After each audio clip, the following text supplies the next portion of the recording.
When I first stepped into my new room, the apartment already felt off.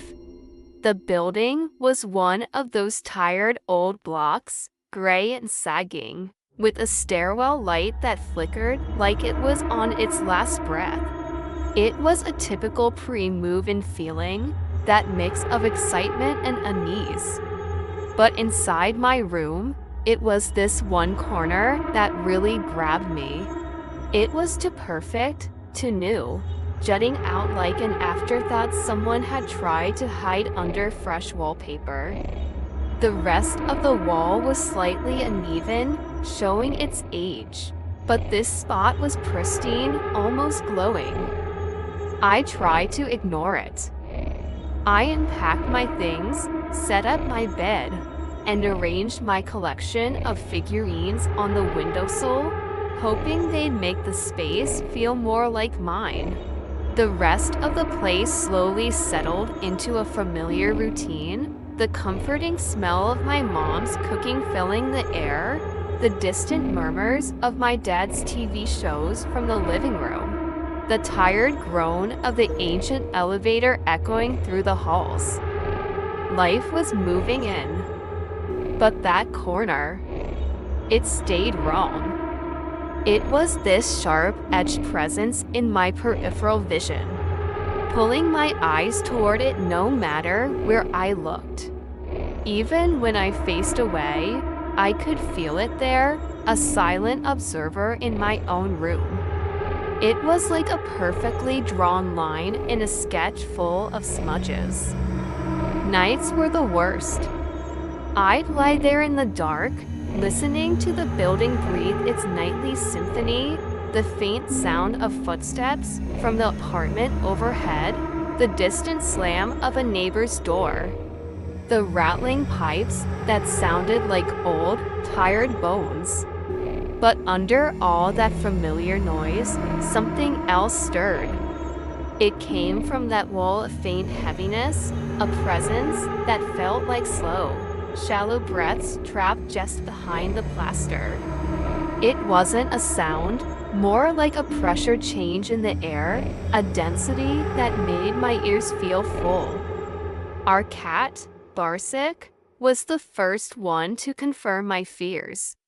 He was a curious little guy who explored every nook and cranny of our new home. He'd sniffed out every closet, every cabinet, every space under the sofa.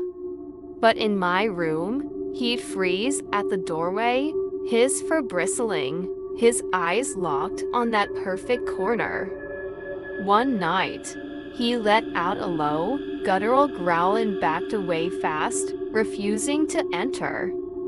It was like he could see something I couldn't yet. Something that made every instinct in his little body scream danger. Of course, my parents just brushed it off as new house jitters. They said he just needed time to adjust, just like me. I tried to ignore it, to rationalize it.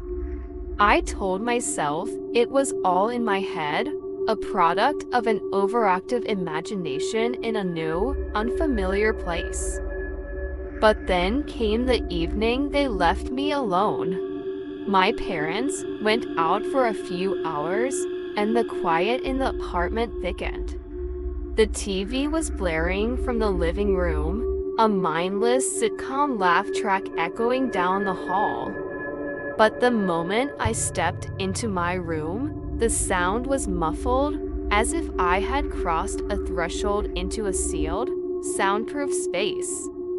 The air felt heavy, stagnant. My curiosity finally won. I approached the wall, my heart pounding in my chest. I reached out and touched the smooth wallpaper. It felt ordinary, cool, and flat under my fingertips.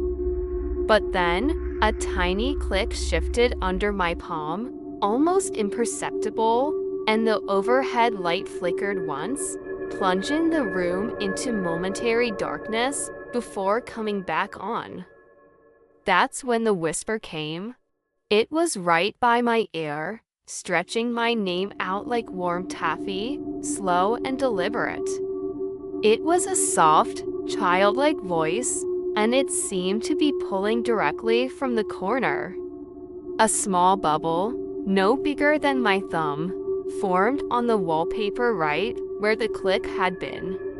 It pulsed faintly, rhythmically, as if it were breathing. The voice spoke again, without tone or emotion, repeating pleas to play, claiming it had toys hidden just behind the seal, that it was lonely. My mind raced, trying to make sense of it. An old niche. A forgotten space behind the wall. Maybe a child once lived here, and this was their secret hiding spot. The air in the room grew dense, almost suffocating. Then, a faint tapping started from inside the wall, like patient fingers drumming on brick. Tap. Tap. Tap. I backed away slowly, my eyes fixed on the pulsing wallpaper. I ran out of the room, slamming the door behind me, and spent the rest of the night on the couch, the TV volume turned all the way up. But sleep never came. I could feel it through the door. The corner was watching, waiting for me to get curious enough to crack it open. By the time the sun came up and my parents got home, I knew one thing for sure: the house had woken up and it wanted company. And I was afraid it had chosen me. Thanks for watching, and if you like this story, make sure to hit that subscribe button for more.